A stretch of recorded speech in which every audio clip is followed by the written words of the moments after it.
Hello, everyone. This is Dr. Coach K, and we're coming back again live to all the social media platforms to do the championship podcast called the Game Changers Championship Curriculum.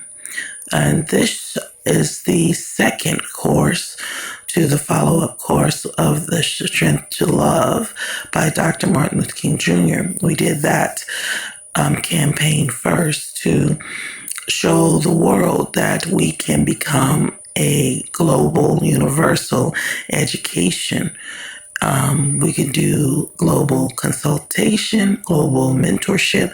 We don't have to rely on the four walls of institutions to learn, to grow, to develop, to mature, and to choose our natural selection for development. The second class that we're doing is The Rich Get Richer and the Poor Gets Prison.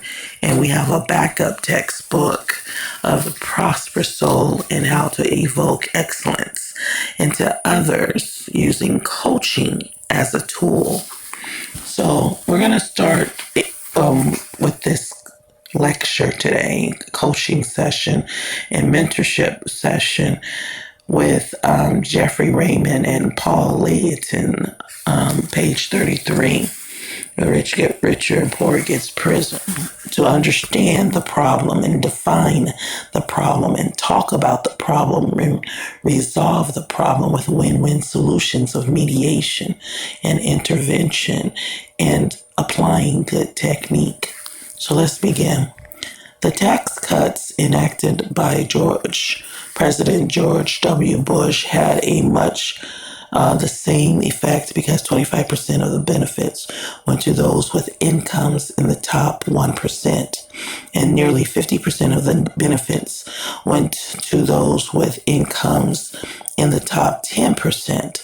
Using data from the Congressional Budget Office, the Nonpartisan Center on Budget and Policy Priorities noted that between 1979 and 2001, the average after-tax income of the top 1% of households rose by a stunning $409,000 or 139%. After adjusting for inflation, this dwarfed the $6,300 or the 17% average increased among the middle fifth of the population over this 22-year period, and the $1,100 or 8% increase among the bottom fifth of the population. Furthermore, as unemployment has gone up and down over the past decades, unemployment at the bottom of society remains strikingly worse than the national average. For example, over the past 45 years, Black unemployment has remained slightly more than twice the rate of the white unemployment. In 1967, when 3.4% of the white workers were unemployed, 7.4% of Black workers were jobless. By 2011, 8% of the white workers were unemployed compared to 16.7% of Blacks. Among those in the crime-prone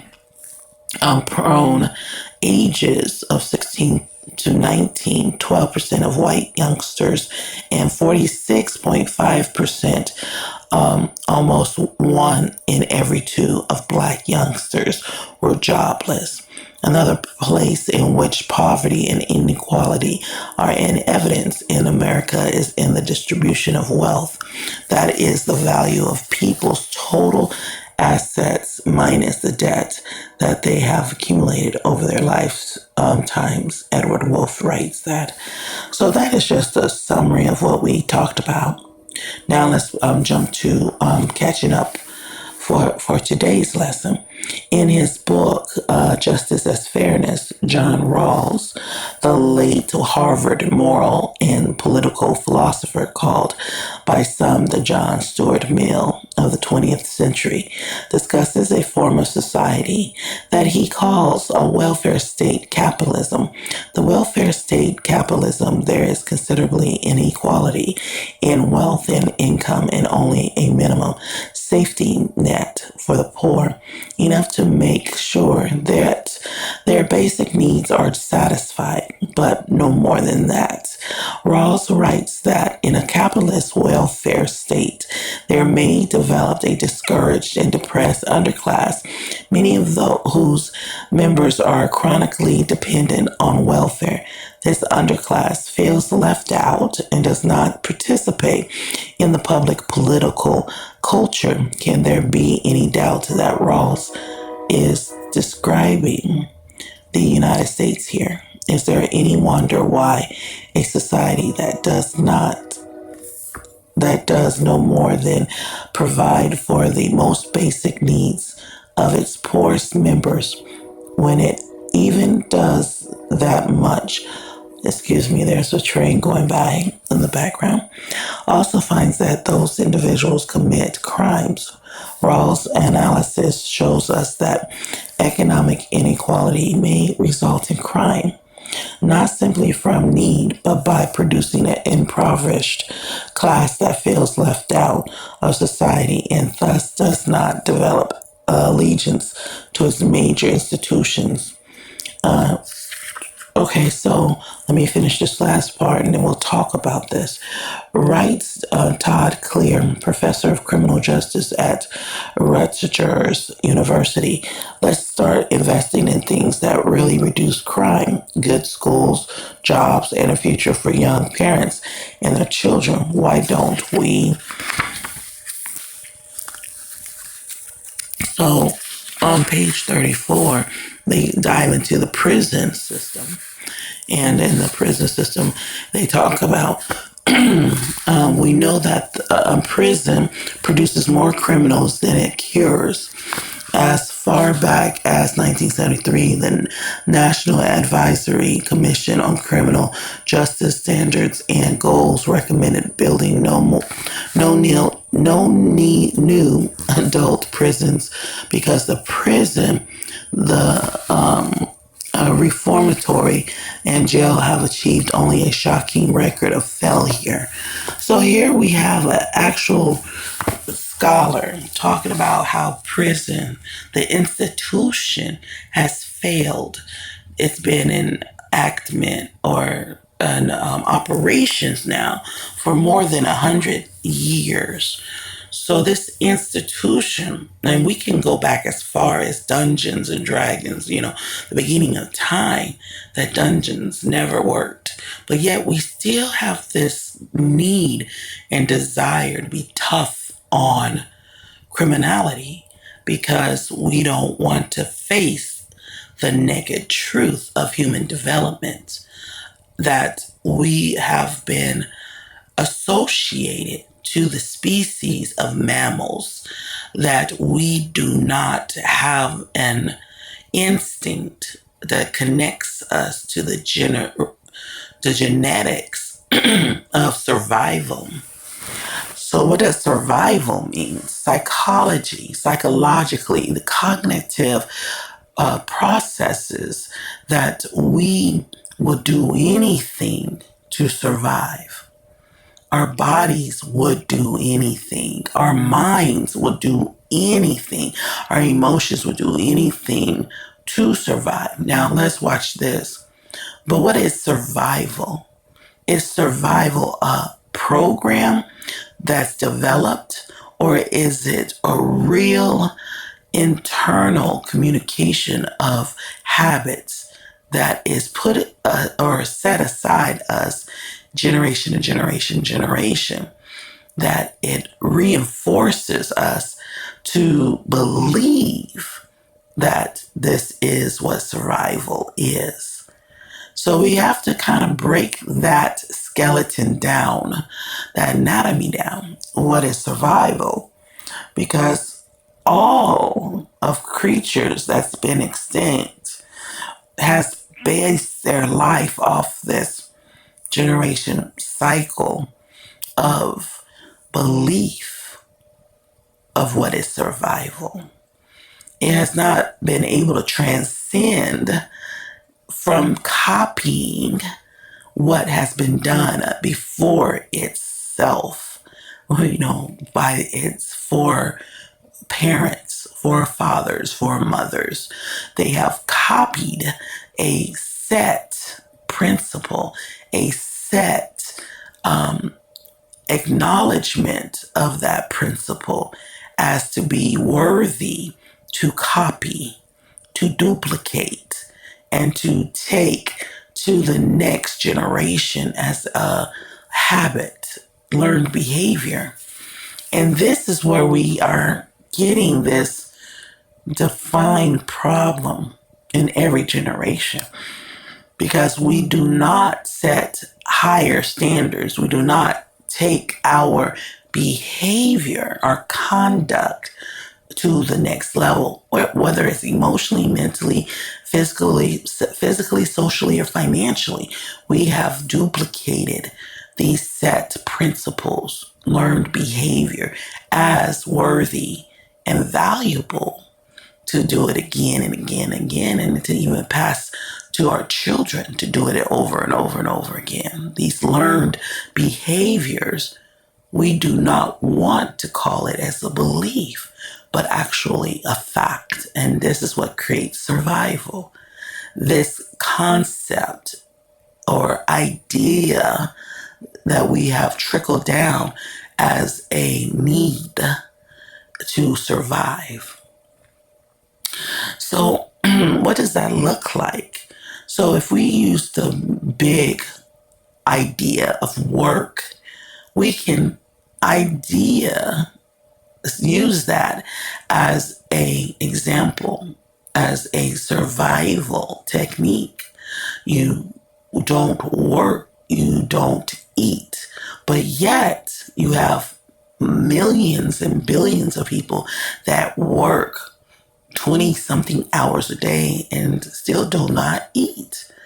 Why is that concept not affordable for them, right? The value shifts in when it comes to power and dominance. And so we have literally ruled out that concept in this lifetime to show as false, a deception. So we don't have to pass that principle down to our next generation, because now we have destroyed that concept of survival, that theory of survival, that belief of survival. We now know you don't work to eat. It's a fallacy. It's a fragmented, self-consumed lie that work is the humanity way of surviving. No, we know now that is not true. So now what happens is we shift. The world shifts into apparel, because now we have destroyed a lie. Now we are living more in the truth. You have more populations now that's been released from that lie, because you have a understanding that you can work your whole life and not eat, or vice versa. You can not work your whole life and eat. So that concept is removed from survival. The survival now has been eliminated with the four principles: to eat, to shelter, to be safe, and to be secure. And all of those concepts to survive has been eliminated from learned behaviors. Now we know when you're not safe, you have nothing to protect you. But yet we have a society of many populations that are not safe, but they are very alive. So how did that happen? So now you have shelter. There's a lot of populations who do not have shelter, but they live in peace. And vice versa. There's so many people that have shelter, but they don't live in peace. So now we have all of these principles counteracting or disrupting itself in the equation. So it's like 1 minus 1, and it cancels itself out to 0. So now we have a society that has canceled out all of these generational cycles of reproducing the same habits. So we have, for the first time in our society, that we now know the truth that none of these principles are truth. They're all ideas from man-made, realizing that learned behavior is all a figment of our imagination. We are the keepers of building and developing based on ideas, not based on facts, based on illusions or figments of our imagination. So now you have to question, what is facts? Is there a factual world with factual behavior and factual conduct versus imaginative conduct and imaginative behavior in the process of living your humanity life? Now we can see that endangered species lived a factual life because they were living their life cycles, eating, right? Surviving, right? Providing shelter, right? And providing security. And they still was extinct. So we know now that self-preservation is not a fact. It is an imaginative illusion that we have provided ourselves generation to generation in believing to be fact, but it's never been fact. Because we are now the results, this generation, to knowing and understanding that our ancestors from the beginning of time has lived a lie, not fact. They have lived an imagination, a figment of their imagination that they have convinced themselves it was fact. So therefore, what is fact versus fiction, right? As we see now in this generation, there's nothing in this world that is facts. It's all imagination. It's all stemmed from the concept of what we believe to be true. What we believe to be true is not always accurate, but we live in that imaginative world that has been developed by our imagination that we've reinforced, that we have practiced over and over and over so that we can finally arrive at seeing it to be true, but it is just an imaginative concept, an idea. So it's not facts. It's called what? Imagination. We have created this world through our imagination. We've created our survival through imagination. So therefore, our results, which is crime, is part of this imagination concept, idea of fictional versus facts. So this prison concept is fictional versus facts. Everything in this world is like a play date. If we use game theory and play therapy, it's a play date. We have created an imagination, imaginative world, right?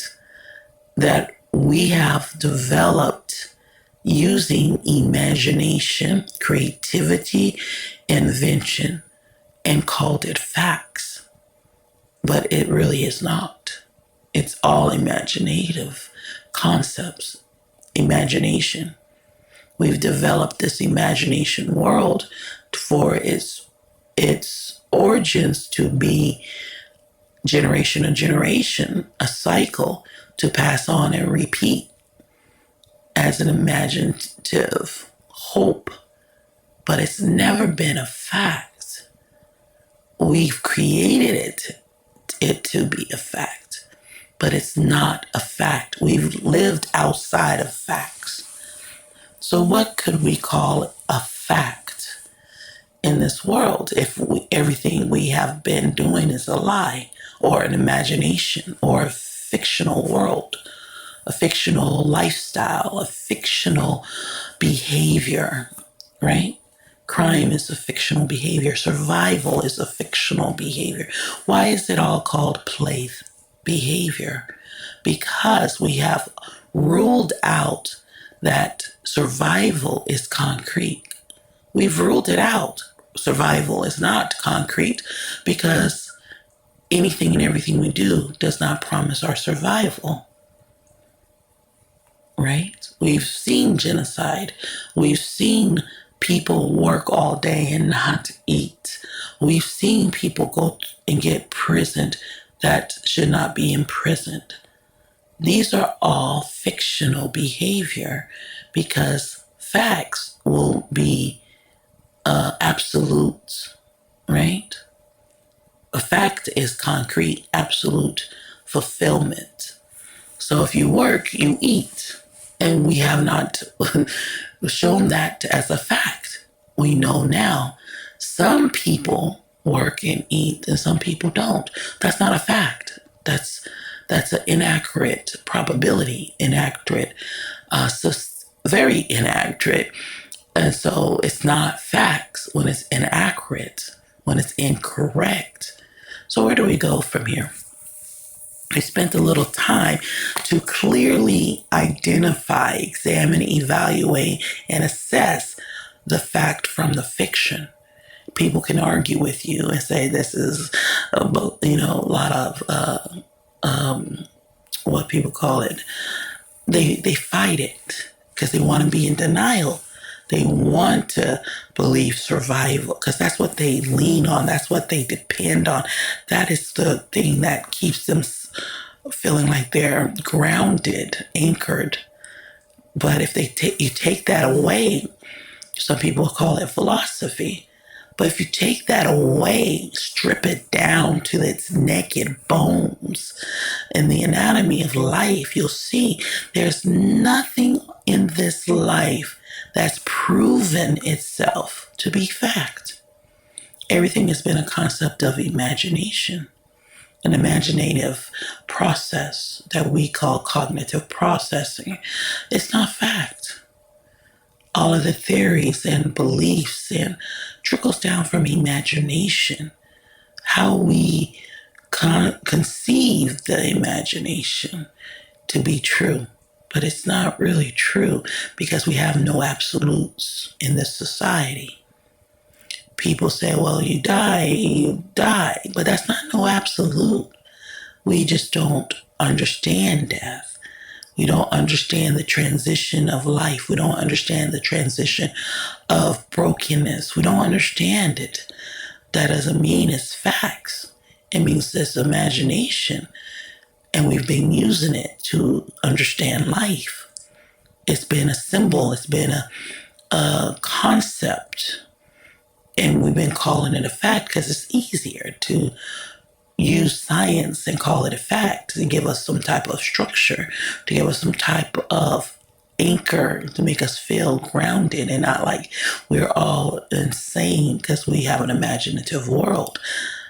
Well, the truth of the matter is, once you develop this idealism of fact versus fiction, you realize this life is not fact, it's fiction. All of it's fiction. We are fictional beings in a fictional world producing fiction. We call it a lie. We've been living a lie. Crime is a lie. Politics is a lie. Everything we have been living has been an imaginative, a dream, a concept of dreaming, a concept of visualization, a concept of prophecy. Everything has been part of an imagination. There has nothing been absolute, except the sun and the planets. They've been here before we were here. So that's absolute. That's a fact as we can conceive it. But the things that's been here before us is considered fact. Like we have not been able to imagine that it has been a absolute. So we go around and finding absolutes, and those are the things are facts, not the systems, not the institutions, not the buildings, right? The things that we have conceived has been from our imagination. But without conception, we couldn't imagine. Therefore, we couldn't create, and therefore, we couldn't live out these practices. Those are all not absolutes. They're determined by the interpretation, translation of our mind over matter. So we've created all of these worlds, all of these concepts, and all of these results. So how do we change that? How do we perform differently through conceiving linked with our conduct and behavior? So I challenge you today, after talking, how do we transition out of this same routine? How do we start a new routine? How do we bridge out of this routine and transcend? Maslow talked about some type of ladder for a modeling to the highest potential of self and needs and motivation, right? And that's actualization, self-government, self-transformation. It's the highest form of humanity, is to be able to transform itself, right? Darwin called it evolving itself, right? Every thinker has talked about this world as change because that's a fact. Whereas stagnation is an imaginative word because we are convinced that we have to be a certain way in order to be human. But transformation has been a fact because we do change at the end of the time. When we experience the disconnection of our body from our personality or our living imagination, our relationships with people, with each other, when we disconnect from our body. So what happens? Crime becomes a minor problem to death.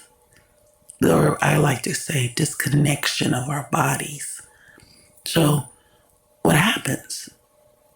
Crime is not considered as a major problem. Starvation does not consider it a major problem, right? Money and institutions are not major problems when you disconnect your body. The major problem becomes death, the disconnection of your body, right? And so this hierarchy is ignored. Our whole life is death because it's the major problem from the minor problems that we interact with daily. And it becomes a distraction, the minor problems, from dealing with the major problem of disconnection of the body, resolving that, finding win-win solutions for disconnection of our bodies. What happens when we disconnect from our bodies, right? We have what's the word? We have a description of disconnection, but we don't know how to reconnect. We know how to disconnect, but we don't know how to reconnect because we've learned how to disconnect. We've never learned how to reconnect. We never imagined how to reconnect. We never have resolved that major problem description of reconnecting from the disconnection. So now you have crime, and you have rich and poverty, you have starvation, you have all of these imaginative things. And people get mad because they don't want to call it play or a game. But if you look at it, it is a game, it is a play, it's a motivation. It is all about motivation, not needs, because everyone disconnect with their body because we don't have the solution or the correct answers to how to reconnect our bodies. Because if we did, a lot of these minor problems would go away because they're all imagination, not fact. It would stay. If we reconnect, then we have another conversation. If we resolve death, then we would know if these minor problems were facts from fiction. But because we cannot reconnect to our bodies, we have a disconnect. Therefore, that is the major problem, and everything else is a minor problem. But yet we focus on these minor problems our whole lives. In our faith, this ancients has tried to give us wisdom to record everything so we can study to see the inaccuracies, so we can see the flaws in the imagination and correct it. Not to live a lie, but to see where we went wrong in the lies and to correct it so we can live in the truth, and the truth will set us free. And now we know that the disconnection of life is death, and how to reconnect has been the mystery, has been the X factor. Crime is an imaginative thing that can be resolved because we have imagined it to be so. Because crime is really not crime when the rich gets richer and the poor gets prison. That's not called crime. That's called imaginative behavior, play therapy, play behavior, a game that we play. And when you play a game, you have winners, you have losers. So that is the imagination, which is the lie. Because in facts, you play, you win because you have a fact. It's an absolute. All participants win because it's a fact. You do it, you get the same results. There is no sliding scale results. The sliding scale results give us the truth that we live in a lie. We're playing a game. And that is the lie. That's the imaginative world we have created to disconnect us from the truth and the reality of truth so that we can't get anything done that would resolve the biggest problem of our humanity, and that's the disconnection of our bodies. Well, this is just a challenge conversation to challenge us. Where do we go from here? Do we stay in this game room and play games for eternity, never arriving in the truth, in fact? Or do we cross over to the factual world, the truth of the matter, resolve the disconnection of our bodies, and resolve the false imaginations of our mind and motivation, and experience a new life of transformation and challenge, our change, our stagnation, our traditions, right?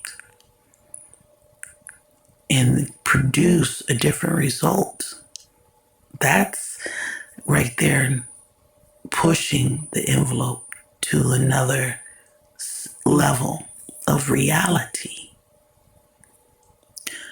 So let's take a break for now and we'll build this conversation with, of course, the prosperous soul next time, and evoking excellence into others using coaching as a tool.